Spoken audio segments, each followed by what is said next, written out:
Charis Books is the South's oldest independent feminist bookstore. We're so glad to have you all with us tonight. We have a great online audience and a great in-person audience, which is wonderful. We have been huge fans of Charlie Jane Anders since the very beginning. And so, yes. So we're delighted. We've always been really excited when Dragon Con brings cool people to town. So we're really excited that you had other reasons to come and that you chose to come here in addition to coming to Dragon Con. Yeah. And we have our monthly series that Samuel Ace runs called Meet Me There. And we typically, yes.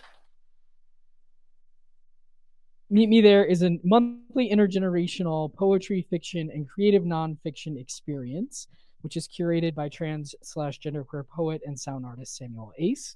It explores genre and gender boundaries. And typically this takes place a little bit later in the month, but we were like, Charlie Jane's coming to town, so we're going to make this kick off our month. And yeah, so we're delighted to have this opportunity.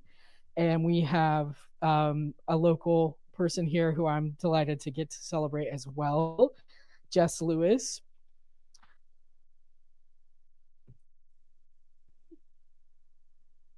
I feel very excited about this because I had the honor of officiating Jess's wedding earlier this year.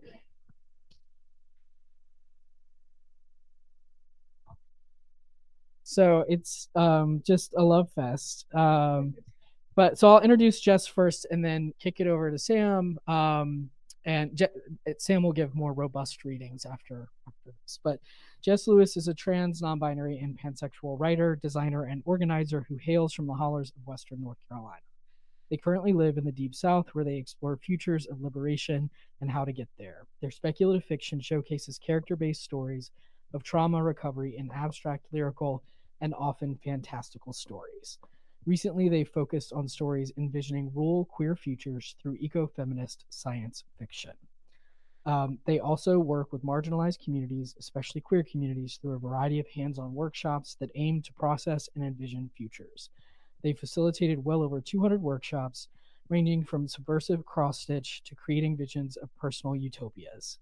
Hundreds of participants have shared space, conversation, and creativity.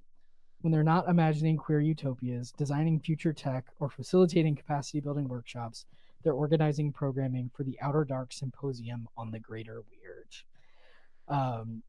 So who better to open for Charlie Jane Anders? Charlie Jane is the author of Lessons in Magic and Disaster, which is out now. Just came out last month from Tor Books, one of our favorite presses. Her other novels include All the Birds in the Sky, The City in the Middle of the Night, and the young adult novel the trilogy, the Unstoppable trilogy. She's also the author of the short story collection Even Greater Mistakes and Never Say You Can't Survive, a book about how to use creative writing to get through hard times, which is one of our favorites. Also here for sale today. She's won the Hugo, Nebula, Sturgeon, Lambda Literary, Crawford and Locus Awards. She co-created Escapade, a transgender superhero for Marvel Comics, and wrote her into the long-running New Mutants comic. And she's currently the science fiction and fantasy book reviewer for the Washington Post. With Annalee Newitz, she co-hosts the podcast Our Opinions Are Correct. We also love Annalee and have her books here. And our host tonight is Samuel Ace. As I said, Samuel is a transgender queer writer and sound artist. His latest books are I Want to Start by Saying, Our Weather, Our Sea, and Meet Me There, Normal Sex, and Home in 3 Days, Don't Wash.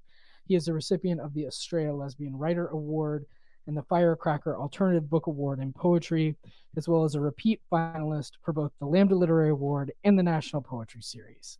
Recent work can be found in Personal Best, Makers on Their Poems That Matter Most, Essential Queer Voices of U.S. Poetry, Fence, Bathhouse, The Texas Review, and more and more. So without further ado, please put your hands together for Samuel Ace. Oh, look at you. Happy to see you too. And look at all these beautiful faces. Thank you all for coming out here. I feel like September, it's the beginning I know it's not the beginning of fall, but it feels that way in this beautiful weather finally in Atlanta. And I'm just really happy to have Jess and Charlie Jane here tonight.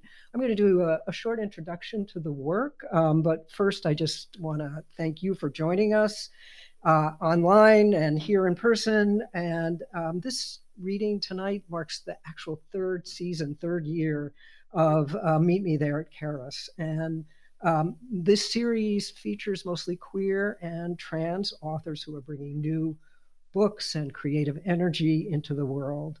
I am deeply committed to the continuation of the series and support the existence of Charis and independent bookstores in the face of our world with increasing surveillance, censorship of free speech, and the policing of gender from the state. Tonight we welcome in person from San Francisco, trans novelist Charlie Jane Anders, celebrating her new novels, Lessons in Magic and Disasters, as well as our own local Atlanta writer, Jess Lewis. And I want to thank also the staff at Charis ER, and especially Bayo, who's Charis's programming director, for all of their logistical magic, which has really helped to bring this series to fruition. And if you haven't done so already, please check out the Charis website. It's brand new. It's a new website, and it's gorgeous. And please buy books from tonight's authors and other authors in the Meet Me There series. Check out the events. There's something happening here. For those of you in Atlanta, you may know this, but there's something happening here almost every single night. So those are all on the website. Please, please, please come. Also, there is a YouTube playlist for all the Meet Me There readings that have happened so far. And I think there will be a link in the chat for those of you online. See us after if in person if you want a link to that.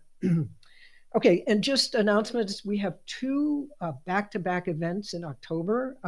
It's unusual. We usually have one reading a month in the series, but Danica Kelly will be here. An extraordinary poet, has a new book out, The Natural Order of Things. And that'll be on Wednesday, October, I believe that is on the 14th. That's right, October 14th. And then the very next evening on Wednesday, the 15th, in a virtual only reading, we will celebrate new books by poets Roque Raquel Salas Rivera and Jadine Pluker. I neglected to say that the reading that Danica will be here actually in person. So that'll be streamed and in person. Then in November, on Thursday, the 13th, also virtual only, we will celebrate new books of poetry by Cameron Awkward Rich and Richard Sykin. And then there'll be more to come in December and beyond. Now, on to tonight's readers. Concurrent to reading Lessons in Magic and Disaster, I had also been reading the exceptional novel Beautyland by Marie-Helene Bertino. Adina, the main character of the book, truly believes she came to Earth from another planet, and as such is a keenly detached reporter of human behavior. At one point, she observes prophetically that death's biggest surprise is that it doesn't end the conversation. This thought echoed for me throughout Lessons in the aftermath of the death of a parent, also in Jamie, the main character's dissertation research to uncover the backstories of a community of 18th century women writers, even in the death and rebirth or the reclamation of identities. Practicing magic from a young age, Jamie has perfected her art, but for the most of her life, she's been a lone practitioner, keeping her skill to herself and in many ways unaware of its full effect on the people closest to her. In order to save her remaining parent, Serena, she tries to teach her some of the art to near disastrous consequences. At the end of the book, she tells her lover, Ro, that, quote, I'm realizing that magic is about putting desire into the world, but ironically, it's very easy to lose yourself in the process.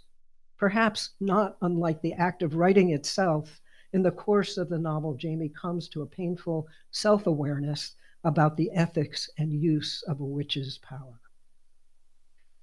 Personally, as a parent raising a child in this particular historical moment, I was deeply moved by the flashbacks in the novel to Jamie as a child, a gender expansive being raised in the aughts and 2010s by feminist dyke parents doing their earnest best to allow their child to grow into whomever they might be. Quote, giving someone space sounds like a gentle process, Charlie Jane writes, a forbearance. You are bestowing a gift of your absence, yet staying available in case you're suddenly needed or wanted. The actual process of leaving a loved one to their own devices for an indefinite period is a violent struggle against habit, unquote. So true a million times a day for any self-aware parent in the raising of a child. There are warnings in those years of what was coming, and now the social media-driven right-wing forces that attack Jamie's family in Jamie's youth are even more fiercely amplified against Jamie herself as an adult. Our current politic and rapid decline into fascism are constant echoes in this book. But it's not a story without hope. Instead, there are clues throughout, magical crumbs, I would insist, that suggest a path for an individual to survive in the wake of the atrocities of the state and the malevolent evils and misuse of and abuse of power. Opening for us tonight is writer Jess Lewis, who grew up in the South and who now makes Atlanta their home. I've now read several of Jess's published stories, and I'm so grateful to have become familiar with their work. Jess writes speculative fictions and futures where existence and memory, gender and identity are not bound by time. The planets are alive in Jess's work, sentient beings that have consciousness and knowledge. I find echoes in the stories to the abandoned woodland structures long moving to decay, where Serena and Jamie and Charlie Jane's lessons find and create their spells. These locations are full of conscious memory and history.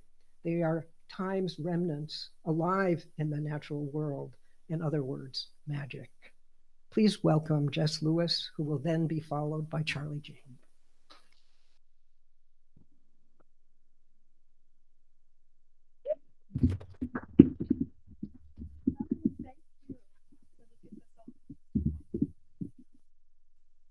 Are we on? Oh, hello. Thank you. Jess, thank you so much for such a kind introduction. I'm so excited to celebrate Charlie here today, too. I'm so excited to hear you read in a second. The story that I'm going to read today is like the first half of a story called As the Crow Flies, set in a somewhat near future Appalachia. You can read the story at -punk online for free. Just search it up, Jess Lewis, the title, and then -punk. And I hope that y'all enjoy. Come on, love bugs, and settle down near me. It's nearly twilight, and you know what that means. Don't worry, the grass ain't too damp. Y'all are covered in mud anyway. A little more on your overalls won't hurt, and I've got a yarn to weave. That's what I thought. Lay on down. Now, look up. Big, ain't it? Stretches as far as you can imagine, from the Appalachia coast to the Blue Ridge marshes, alive with the spirits of the twin moons, churning swirls of orange moonlight and acid fog. Through all of that, the stars prick through. You know, before the great sinking in 2035, people used to say that the sky had all sorts of great beasts, thunderbirds, great bears, kind eagles, each signified by a set of stars. They'd fly all around up there, watching over us. Ever since I first heard tell of them on a polar vortex afternoon in mid-May, sipping chicory and watching Mazaza Hallwood over icy ground, I wondered what they was watching. For generations, you could even navigate by them, tell where you are and get to where you're going just by looking up at the right constellation. That's how unchanging the world was. Of course, that ain't the way it is now. There's some new thing bursting into being every 5 minutes.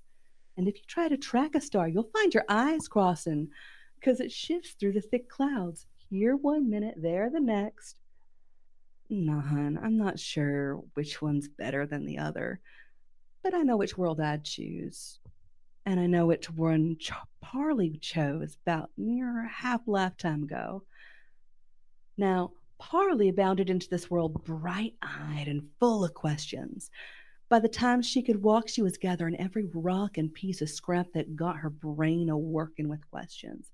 As soon as the day started beaming over New Sun, her and her best friend Riley would stuff scraps of cornbread in their pockets and run out to the yard, the pathway, the town square, scouring the whole town for strange things that caught their eyes. They'd munch on cornbread, replacing their pockets' contents over the course of a morning. Then they'd return to the New Sun Orphan Center with pockets as full as when they left.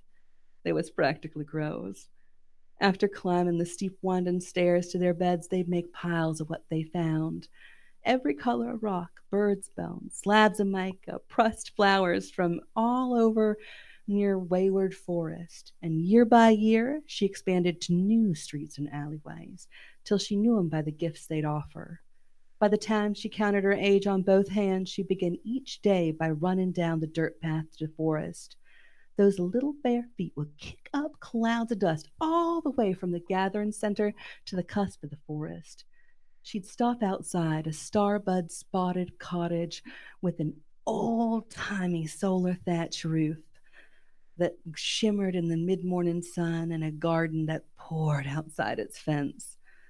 Zaza Vex would be picking rosemary beside the front gate, almost like they were waiting for their little friend to come running with a basket full of questions. After yelling a toodaloo at each other, Vex would brush back Parley's black bangs and crush the scent of rosemary into her forehead. The oil shined for just a second before Parley raced past Vex and into the kitchen. The whole afternoon drifted away as Parley asked questions, and Vex taught her how to make the spell cakes the people traveled across the borderlands for. There was so many that Vex kept them on a table that spanned the length of their cottage, from kitchen to entryway. Glass domed trays and doilies covered the surface corner to corner. Even though she made 'em, Parley marveled over the mounds of jewel-covered cakes. Tempers that eased you for a little while before you could suss out a better way. Lifers that changed you for as long as you took 'em, but could always reverse. Seasons which rose and fell in use as the vortex waves rose and fell. Around mid-afternoon, they'd catch the solar flares, and their 100 colors radiated across the walls, filling the space, and Parley would imagine it was a dragon's hoard. When she turned given age, the Orphan Center offered her co-work assignment to Vex. It took less than a week for Parley to start calling him Zaza. They taught Parley everything they knew about medicine and fielded her trill of questions with calm smiles, travel stories, and Parley's favorite, a little dot of lavender meal on the nose. In her young eyes, Zaza could do anything. Those thick arms held Parley through many a sleepless night, and those quick hands guided her through much turmoil. Even though they said they learned the medicine from their gran, a small part of her was convinced that Vex actually did fight a dragon with their bare hands, and that's how they got a tome's worth of knowledge. How else could one person fill a whole darn house of magic? Day after day, she saw these little bunches of plants that grew right outside the back door help people so much. When she thought long and hard about the kinds of people who came knocking, other questions started brewing inside her. A year into working alongside Zaza, the questions started to feel different. Sometimes she'd think about how well the people they helped looked, how it was like everyone concealed a thing they wanted to change. Then she'd wonder why she was so confused when she looked in the mirror. When she caught a glance of herself in the glass domes on the way to the garden, she let out a little yelp because she thought someone wandered in from the forest. When she thought of that and the working table, she'd grow quiet and stare at her hands, scared of the question that might follow. Talk to me, Zaza Vex would always have to say, trying to keep the chuckle out of their voice. Tell me about what we're helping people with, Parley would ask as she crushed willow bark or narcissus root into a paste, while Vex mixed together vinegars and oils. Zaza would hoist herself off the perch with a grunt. Then they'd crouch down beside her, hold up a vial of fresh-made solute to the light, and tell someone's tale. One day, near about 3 years ago, a young'un came bursting right through the front door. I could tell they ran a long way and looked like they were about to cry. I'd seen that look plenty before.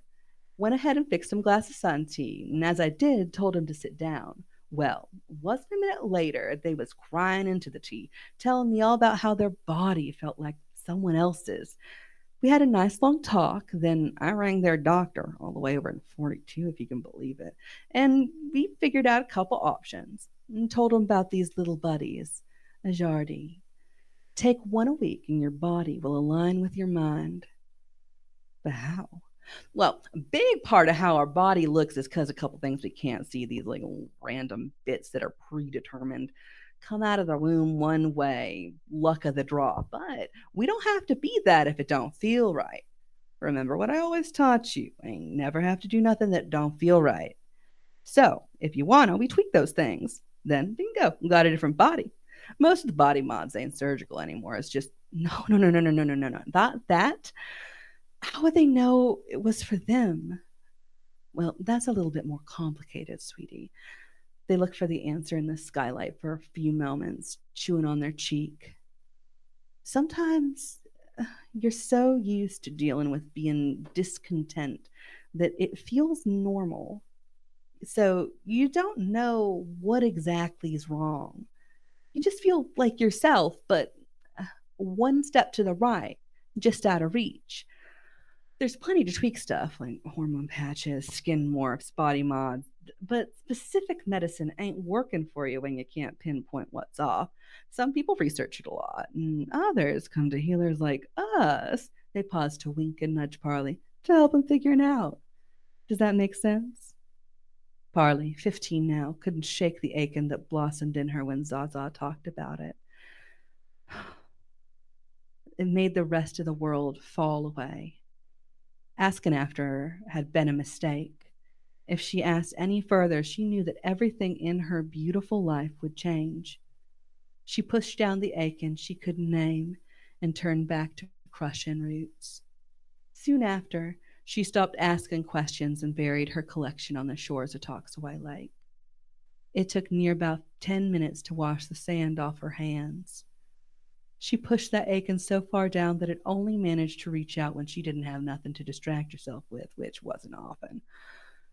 When she sprawled out on the dewy grass in front of the orphan center, staring into silence around the midnight stars, a little tendril of pain unfurled and wrapped around her heart. She'd cry until her head hurt and the tears pooled in her ears, but she couldn't place why she was crying. Why it hurt to look in the mirror, why she felt misshapen. The wavering voice would plead with the forest, the grass, the stars, anyone to protect her from whatever this aching was. She'd beg until she went hoarse. If there was an answer, she didn't hear it. After a while, she grew tired of tear stains and unanswered questions. When she finally got the New Sun Collective's approval to live with Zaza, she stopped star watching altogether. Instead, she busied herself with learning Zaza's trade, tending the garden, and exploring the forest with Riley. On that first night in Zaza's place, she made a decision. If the world ain't give her protection, she'd weave a protection spell herself. Under the new moon's light and the flickering of blue candle flame, she crushed rosemary onto her eyelids. She wove her warden magic as a decree. Do not still your hands. Do not look in mirrors. Do not touch your body more than it takes to wash. Do not think, what if? The next day, she woke up beaming, light as a foxfly mid-flight. It kept her safe, and the smiling and the ache far away. At least it did for a while. Even one crack in a shell makes the whole thing fall to pieces. And like all things do, what she buried came knocking with time.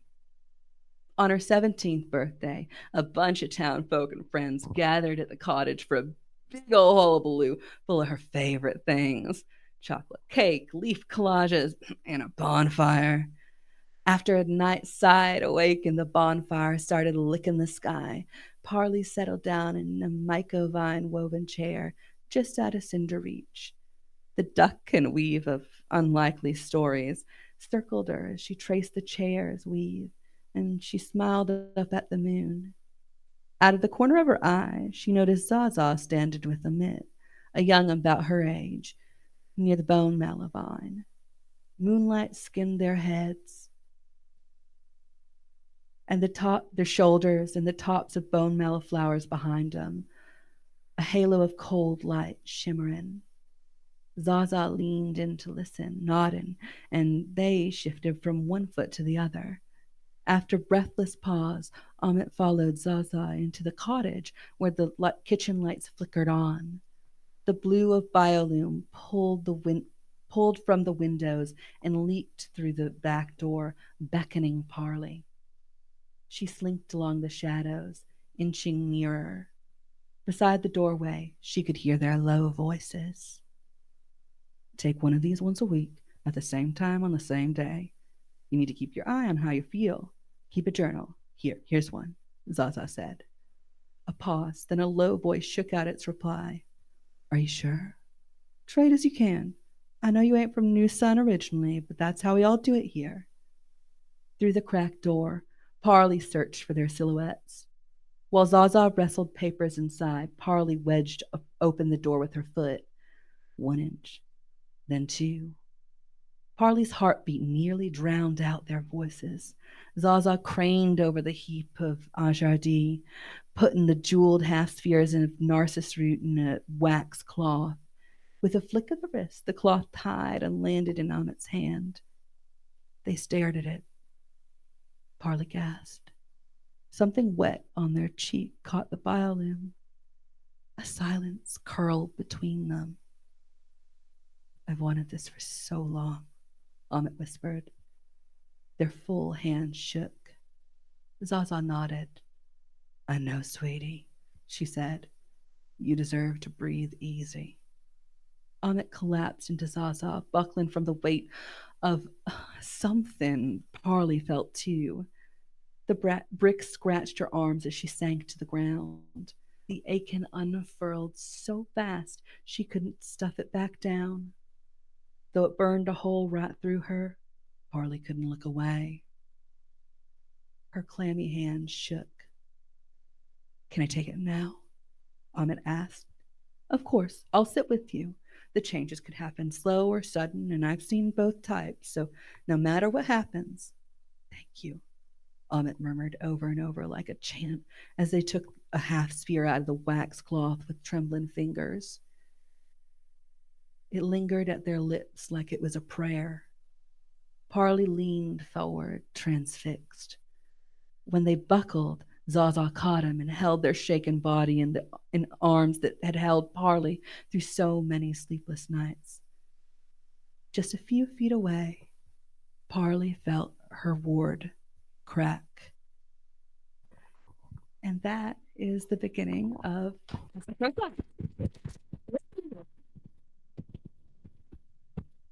Thank you. And now the main event.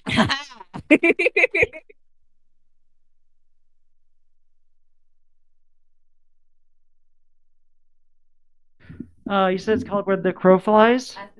Yeah. Awesome. Thank you all for being here. Oh my God, I wasn't sure if everybody's going to come out right after Dragon Con or cover after Dragon Con. So thank you for being here. Is this good? Am I on camera now? Hi. Hello, YouTube people. Okay. Yeah. Okay, I'm just jumping right in. Come on. Jamie comes home amped up, ready to tell her partner Ro all about her day. Ro isn't home yet, so Jamie bustles, until Rose stomps through the front door. The look on their face tells Jamie everything she needs to know, even before Rose says the word bicuspid. Years ago, Jamie and Ro agreed if either one of them says the word bicuspid, the other one drops everything and goes into emergency best friend mode. Bicuspid basically means I've had a shitty day and I don't want to talk about it yet. Please don't ask any questions. Ro is more likely to use this word than Jamie purely because Ro often does not want to rehash the awful details of their day while they're still feeling cruddy. Mere seconds after Ro has said bicuspid, Jamie has her phone out to order delivery from Ro's favorite pizza place and to put the soothingest playlist on the Bluetooth speakers. Jamie runs a hot bath with a bath bomb and some rose petals and peels off Ro's boots to give them a foot rub. No pressure, just fingertips on the skin for now. As Ro takes off their glasses and lowers into the bath, they look at Jamie. I didn't even ask how your day was. Mixed bag, Jamie says. Tell you later. The food is arriving in half an hour. Perfect timing. Jamie leans over the side of the tub, reaching into the caddy for a water-spotted copy of Archie and Mehitabel to read to Ro. They close their eyes, breathing deep through their nose. When Jamie takes her eyes off the page, she sees their shoulders loosen a little bit. Ro murmurs at last about the horribleness of their day. Department politics, microaggressions and misgendering, minor sabotage from their arch-rival Bettina Quark, more microaggressions, a seminar gone cannibalistic. Jamie puts the book aside and kneads Ro's shoulders in the mulled wine-scented bathwater. Ro's eyes pop open. Oh, shit! I was so pissed off. I think I left my phone at the coffee place near campus. They're closing soon. I had to stay. Soak. Jamie pulls off her haunches. I'll get it. Pizza's coming in 15 minutes. Save me some. I love you. Ro closes their eyes again, smiling this time. It's only a 5-minute drive to the coffee place. No big deal. The whole time, Jamie reflects on the paradox that she never feels more taken care of than when she's able to do something nice for her partner. Maybe because that level of trust is the warmest, softest embrace you could possibly have. Jumping ahead a little bit, your mom seems better than the whole time I've known her, Ro says, as the two of them hang up their jackets in the door hooks at home. I'm so proud of you. Thank you. Jamie leans forward and kisses their lips. Kissing Ro is a tactile experience unlike any other kiss. Their lips have so many shades of texture, and they're so warm and soft, and she can feel their hand on her neck. And then she makes tea. I just hope Serena doesn't get her hopes up. Sorry, more plot stuff. We'll skip over that. Either way, Rose says, I'm not going to get into the whole plot with the mom and teaching the mom magic. You just have to read the book to get that. Either way, Rose says, accepting ginseng tea, you've done a good thing. You don't think it's weird that I'm spending so much time with my mom? The insecurity in Jamie's own voice catches her off guard. You can be friends with your mother, Rose says. You don't need my approval. But I do, Jamie mock whines. I need your approval all the time, every second. Am I brewing my tea right? Does this shirt explicate my hair? You have my stamp of approval. Ro pretends to hold up an invisible rubber stamp and boops Jamie's arm with it. You should get a tattoo, my forever seal. That's the most romantic tattoo idea I've heard today. But I have questions, Jamie says. What sort of stamp are we contemplating? Is it a rubber stamp or a perforating stamping machine? Also, does it come with some official document that explains the provenance of the guaranteeing authority?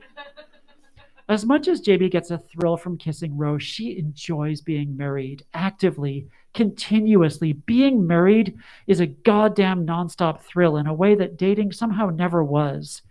Dating made Jamie anxious, and the fun parts were laced with uncertainty, unsteadiness, like she could lose her footing at any moment. Jamie never tried to use magic to make herself into a babe magnet because she never really wanted that in her deepest core. She always wanted this, a spouse who loves her and sees through all her crafty subterfuge. You know, Rose says, we could try branding you. Actually, this part is cut out of the book, so I'm giving you a little snippet that we cut out because it was a little too much. We could try branding you. Jamie puts on a scandalized expression. Like a cow? Not like a cow, Rose says. Like my good girl. Rose slaps a flogger made of recycled rubber against their left palm. So, what cardinal virtue are we to expound today? A shiver starts in Jamie's scalp. She can enumerate every follicle on her head. They're doing the cardinal virtues game.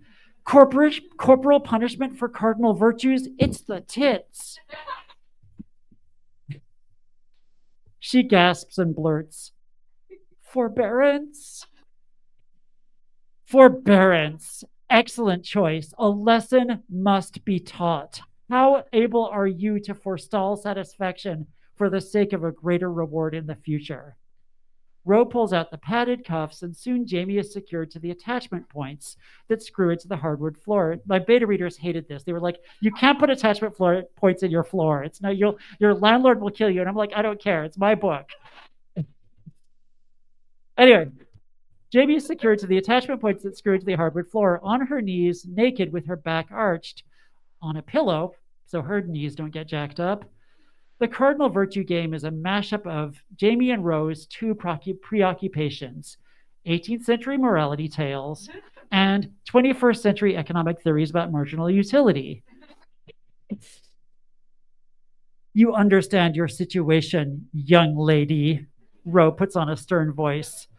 You have only to say the word frailty, and your torment shall cease. However, should you prove able to withstand this rough and malign treatment, then you shall have earned a most bounteous reward. Do you understand me, miss?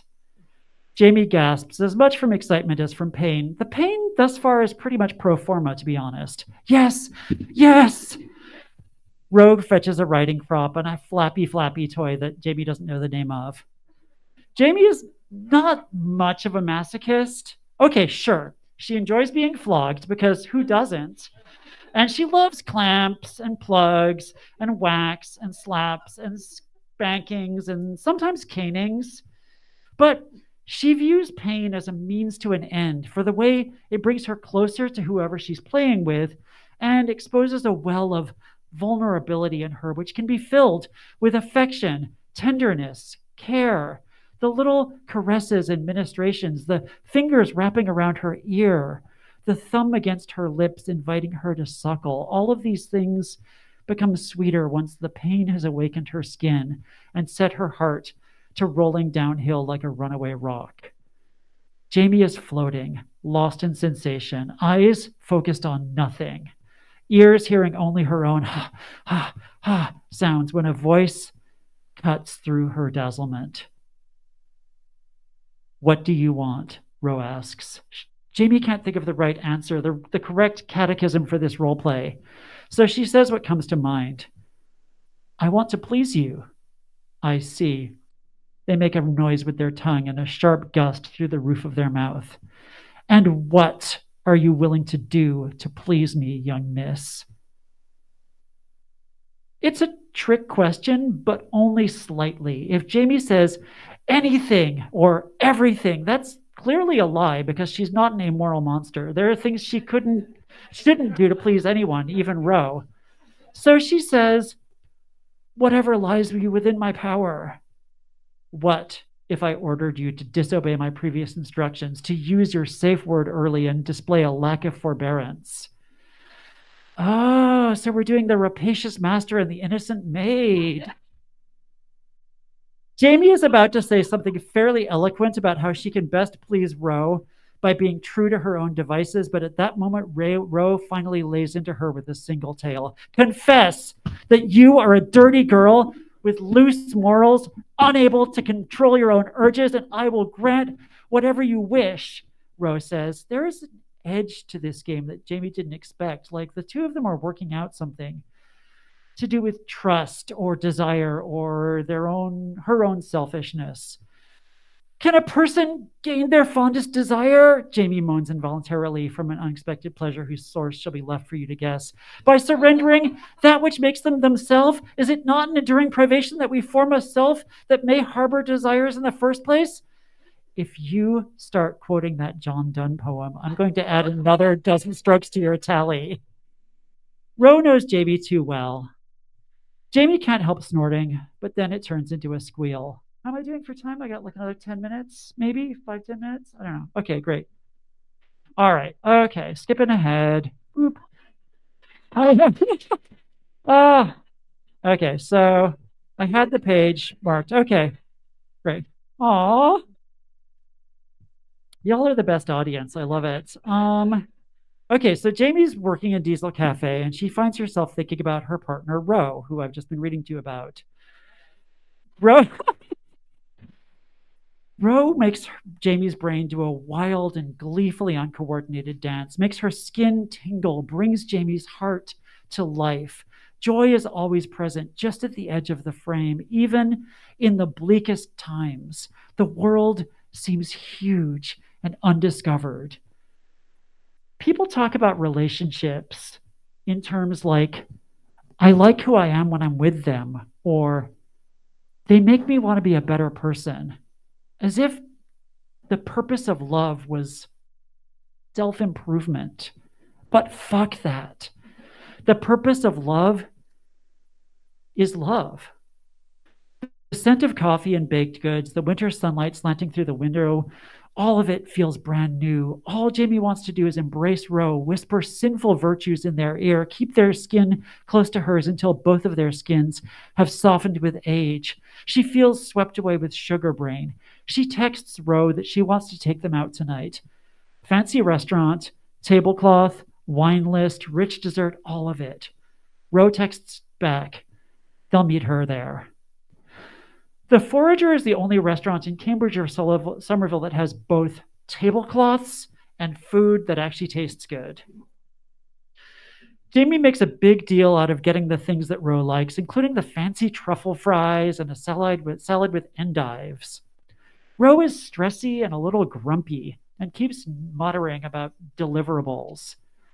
At last, Jamie takes Ro's hands and says, hey, I know I've been gone a lot lately helping my mom with stuff. I swear it's almost over and I won't need to visit my mom so much anymore. I promise. It's fine, Rose says. I get it. I don't want to be the shitty partner who gets mad that you have family responsibilities. It's all good. It's not good. Not at all. I don't want to be the selfish jerk who takes her partner for granted just because I'm on some kind of mission to reconnect with my mom or whatever. That's not who I want to be. Jamie has a burning desire to tell Ro everything. Magic, the whole shebang, all the stuff she's never told them about before. Go on, a voice somewhere in her pulmonary system urges. Tell them. Give them the whole story. Jamie hesitates. Why would Jamie trust her mother with knowledge about magic that she's not ready to entrust to her life partner? That's kind of the question and answer both in one. Jamie has way more to lose with her partner, Ro, than with the woman she's barely spoken to since she turned 20. Jamie realizes that she's been staring at the dessert menu for ages, zoning out and maybe even muttering to herself about transparency versus purity of motives. Ro is giving Jamie a hard look, wondering what the fuck is up.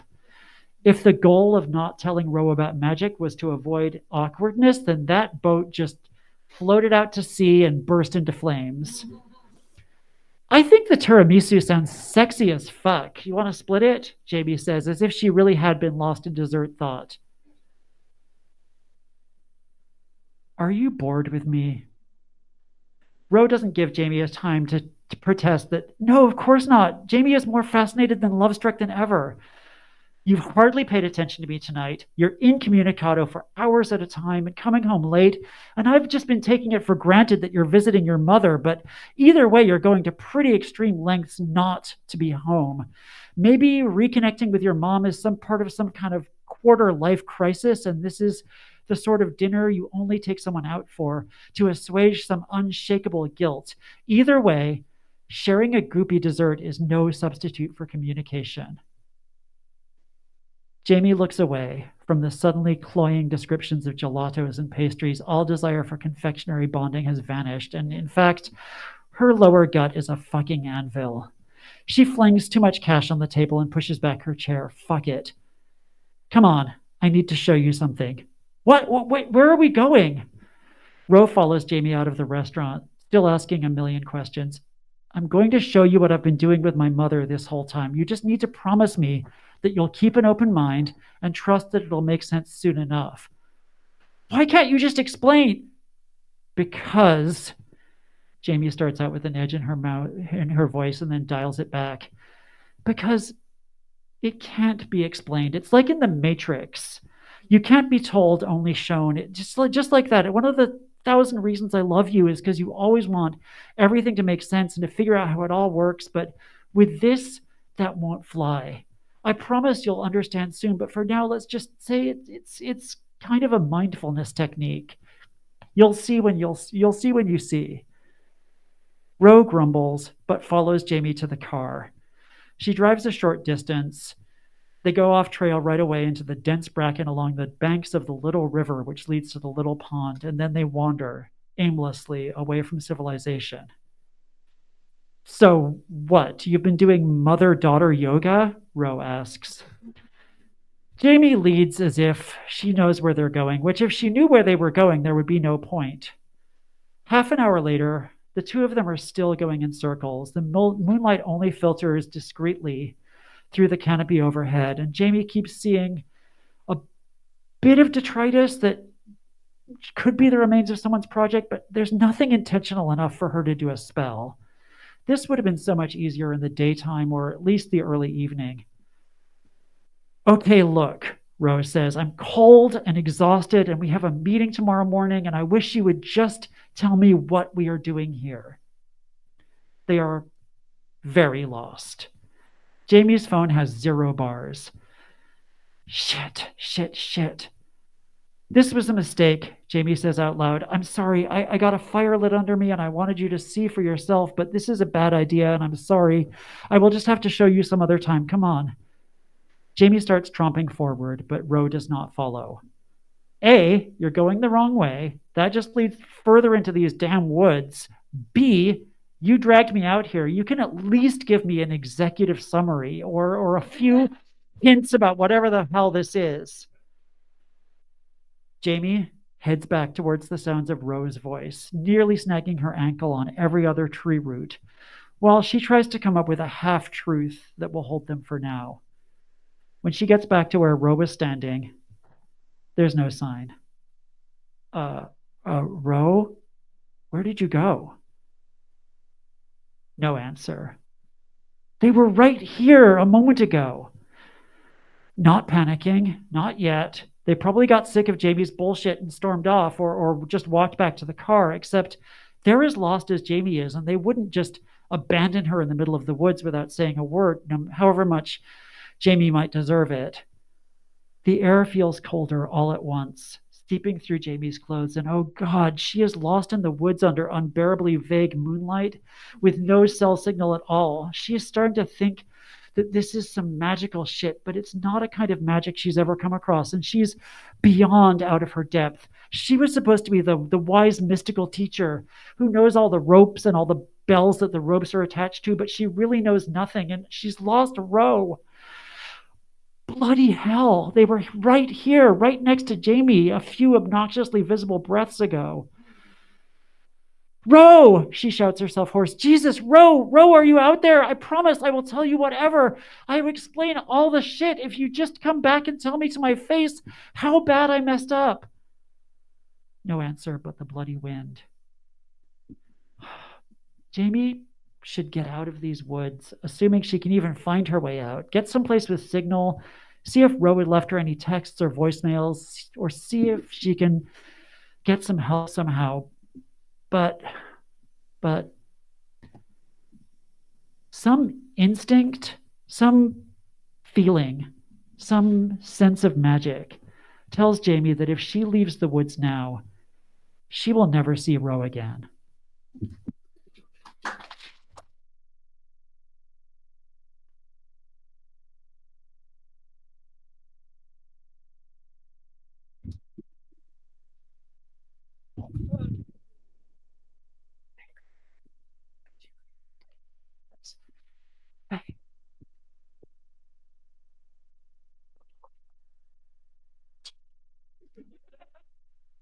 Is that on? Yeah. Did the YouTube people see me? Yeah. Okay, great. Okay, We did. Oh, thank you both. That was wonderful. Wasn't that amazing, everybody? Yay. Don't get them too close together.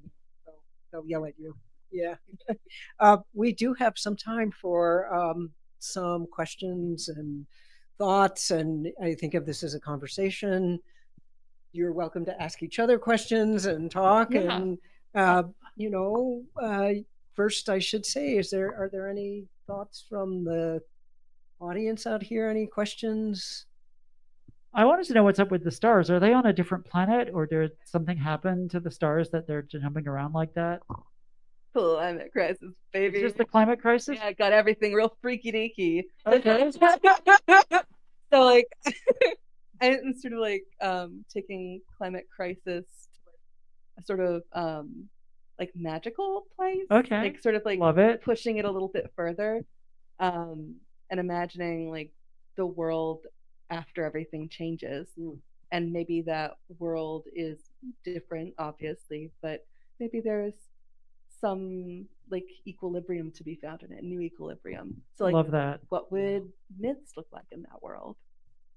That's awesome. I love I that. love that too. Actually, it was one of my questions, or just thoughts too, because you both write characters that were, coming into transness, or transness itself is just a fact of reality, and it's not necessarily a central trajectory of the stories. You do that, Jess, in that story, and all the way through lessons. I think that's true.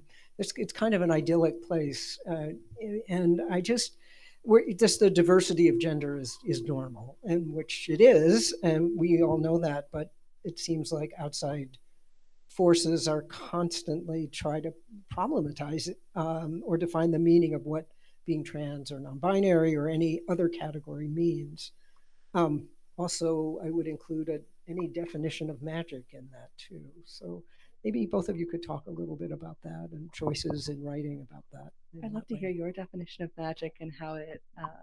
Yeah, I mean, I do. It was a goal of mine to have sort of casual transness in Lessons in Magic and Disaster, and have it be like Jamie and Ro are both trans, and Jamie's parents are queer, and it's just like very matter of fact. It does come up occasionally because we live in a world of transphobia and stuff, and that does rear its ugly head a few times. It's not like a major thing in the book, but it does show up.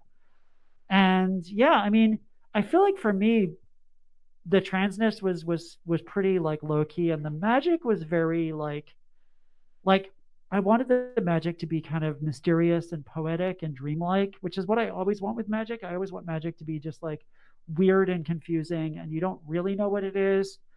And it's mostly, I like magic for what it tells you about the people who are doing it, and what all the baggage that people bring to it, which is why it's so kind of fun in a way to see like Jamie has her approach to magic, and then her mother ends up pretty much immediately taking it in a very different direction that Jamie didn't even think about, because like I said, everybody kind of comes to it differently. And I feel like the more you kind of codify the magic or make it about a set of rules or about a set of like ideas, the less you can do that of just having the characters kind of bring whatever they're bringing to it, kind of, if that makes sense. Yeah, I really feel that. Like, in my mind, it's like a tool or a mode of expression. It's just sort of like like any other tool or mode of expression. It's very individual. It's very, or like an expression of self. It can be any given thing. And my goal in when I write sort of magically things is an emphasis on the E of it. Like, I want people to go, well, I know that. Like, I, my friend makes salves. This is what they, so is that magic too? I want people to be asking that question, because it's just like taking something that already exists and heightening it a little bit. Yeah. It's kind of what art is. Art is taking like art is often a matter of taking things that are just regular or that exist in everyday life and just kind of making them a little bit more or a little bit more extreme or a little bit weirder or whatever. Taking found objects and kind of converting them. Yeah. And in terms of like transness in this story, I really wanted to explore like what would it be if like transphobia wasn't a thing and someone still came of age and transitioned. Like, that's still freaky. That's still weird. That's still hard. So what does the hard look like without all of this extra bullshit on top of it? So yeah, that's what I wanted to do. I love that. And I love that in both of your work. Are there any questions online that have come through? Okay. Any questions in the room and audience? Hi.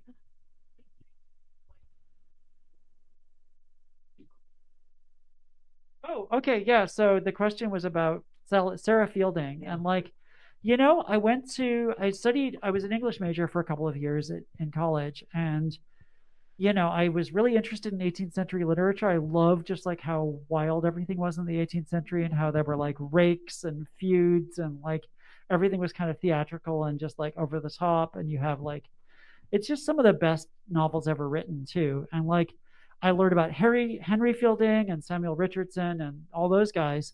And I didn't learn anything about the women who were writing at that time. And I wasn't until like I started working on Lessons in Magic and Disaster that I even found out that Henry Fielding, the author of like Tom Jones and Joseph Andrews and stuff, had a sister who was an incredible writer who wrote some amazing books, which I've now read and I just love them. And you can hear like a lot of them are online from like LibriVox. So you can hear them read by like somebody with a really nice voice for free on like YouTube as like audiobooks. And Sarah Fielding is such a fascinating character because she had a childhood best friend, Jane Collier, who was also a total badass. And the two of them lived together for a really long time in this kind of on the outskirts of this female separatist community in Bath. And like it was just like they were lesbians. Come on.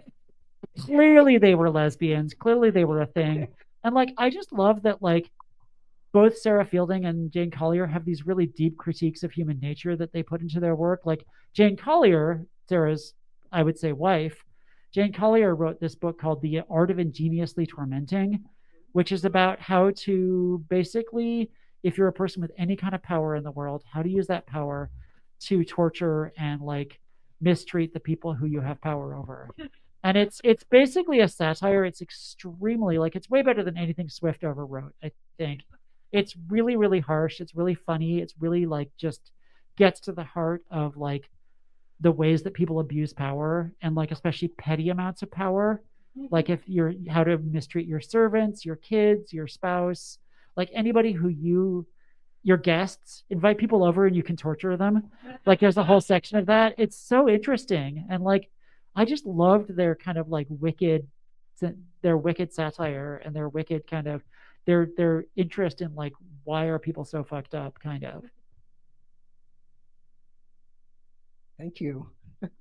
So here we are, the sort of already what are we a quarter through the century, and one of the things, Charlie Jane, in your in the exploration of the relationship between Serena and May, this kind of very activist, radical dykes that come together and raise a child who is gender nonconforming and trans, and very earnestly doing that.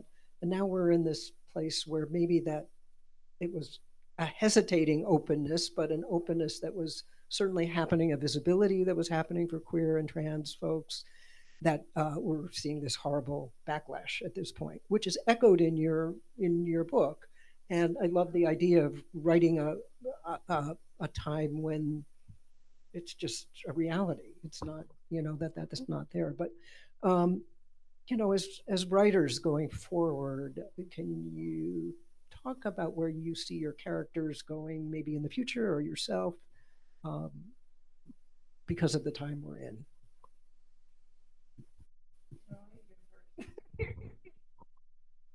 Oh, no fully formed thoughts.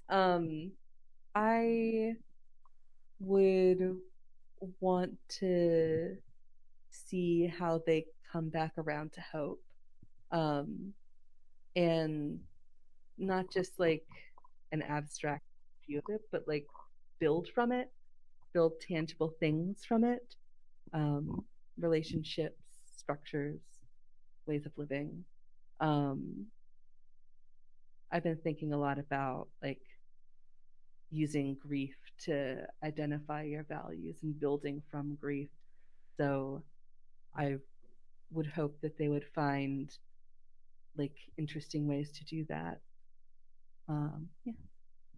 Yeah, I really love that. Like, I love what you said about Serena and May. Serena and May are Jamie's parents. Jamie, who we met in the sections I was reading, who's like the person who's teaching her mom magic. Her mom was married to this woman who unfortunately has passed away at the start of the book, and it's very much about like queer activism throughout generations. And like, I feel like Lessons in Magic and Disaster ends in a really very hopeful place. It ends in like in a place of healing and understanding. That's kind of the that's what I take from the ending. And I feel like part of what was so interesting about like having 18th century queers and queers in the 90s and 2000s and then queers today was just seeing how the cycle never ends. It just keeps going, and we have to keep fighting these same battles over and over again. And that's kind of how I think about it now, is that we don't get to win. We don't get to be like we won, but we also don't ever lose. We don't ever lose. We just keep fighting, and it's going to be, and every generation has to do this for themselves. And what I really try to focus on in the book is just all the joy and connection and community and acceptance and love that queer people can create in the course of that struggle. It's not just like, it's so hard. It's like, it's actually like, yeah, the fight never ends, but also you can be joyful. You can be joyful in the fight. And you can know that people are going to carry it on after you're gone, no matter what you do, there will be people to carry this on and to keep going. And yeah, so that's kind of the takeaway for me from this book. I love that. And I did take that away in this book. It ends in hope. And I think actually that's a wonderful place to end this evening, although I hate to see it end, honestly. But thank you both for everything and your work and everyone who came out. Thank you all so much. Thank you so much.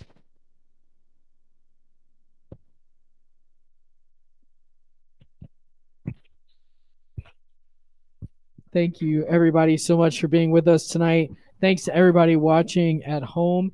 You can click the teal button to buy Lessons in Magic and Disaster from Charis. If you are here, you get first dibs on all the books. So we have not just this book, but Charlie Jane's other books as well. We also have Sam's books. So check those out. We did, someone in the chat kindly dropped a link to your story, so people online are able to read that, which is awesome. So we would love for folks to hang out, get books, get your book signed. Charlie Jane, I'm going to bring you markers, and you just chill right there, and folks will come to you. So if you've already got your books, you can line up and get your book signed. And if not, go get them at the front.